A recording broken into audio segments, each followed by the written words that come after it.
সিলেটের কোম্পানিগঞ্জে সাদা পাথর লুটপাটের ঘটনায় প্রকাশ্য অনুসন্ধান শুরু করেছে দুর্নীতি দমন কমিশন দুদক। এর ঘটনার সঙ্গে কোন সরকারি কর্মকর্তা জড়িত, আইনশৃঙ্খলা বাহিনী অথবা রাজনীতিবিদদের এ ব্যাপারে কী ভূমিকা ছিল তা খতিয়ে দেখা হবে বলে জানান সংস্থাটির মহাপরিচালক আক্তার হোসেন।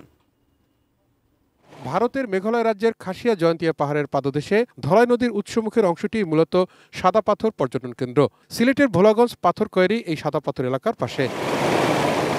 2024 সালের 5 আগস্ট সরকার পতনের পর থেকে এই পাথর তোলা শুরু হয়। আগস্ট মাস পর্যন্ত 90% পাথর তুলে নেওয়া হয় টনক প্রশাসনের গোয়েন্দা অনুসন্ধানের নামে দুর্নীতি দমন কমিশন, যেখানে প্রাথমিকভাবে রাজনীতিবিদ, স্থানীয় প্রশাসন, খনিজ সম্পদ উন্নয়ন ব্যুরো, পুলিশ, বিজিবি সহ অন্তত 42 জনকে শনাক্ত করে তারা। এবার এর সঙ্গে আরও কারা জড়িত তা খুঁজে দেখবে সংস্থাটি।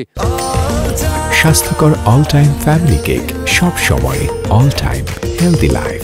আমাদের অনুসন্ধান টিম এই বিষয়ে কাজ করবে এবং যাদের এই বিষয় প্রতিবেদনে ইতিমধ্যে এসেছে তাদের বিষয়গুলো পুঙ্খানুপুঙ্খভাবে রেকর্ডপত্রের আলোকে যাচাই করা হবে এবং সে অনুযায়ী অনুসন্ধান প্রতিবেদনে যে তথ্য উঠে আসবে সে অনুযায়ী ব্যবস্থা নেওয়া হবে। এদিকে 75 কোটি টাকা রাজস্ব ফাঁকির অভিযোগে এসালম গ্রুপের চেয়ারম্যানের 2 ছেলে সহ 10 জনের বিরুদ্ধে মামলা করেছে দুদক। প্রমাণিত হয়েছে এই কারণে অভিযোগ সংশ্লিষ্ট জনাব আশরাফুল আলম, পিতা মোহাম্মদ সাইফুল আলম, জনাব আসাদুল আলম মাহির, পিতা মোহাম্মদ সাইফুল আলম, জনাব Mohammad Helal Uddin, senior vice president first security ইসলামী ব্যাংক খাতুনগঞ্জ শাখা চট্টগ্রাম সহ মোট 10 জনের বিরুদ্ধে এদিন প্রিমিয়ার ব্যাংক থেকে 102 কোটি টাকা আত্মসাতের অভিযোগে ওয়েস্ট অ্যাপারেলসের চেয়ারম্যান ASM আব্দুল্লাহ সহ 10 জনের বিরুদ্ধেও মামলা করেছে সংস্থাটি। ওয়েস্ট অ্যাপারেলস লিমিটেডের চেয়ারম্যান তাগুদ সুরভ, এটিএন নিউজ, ঢাকা।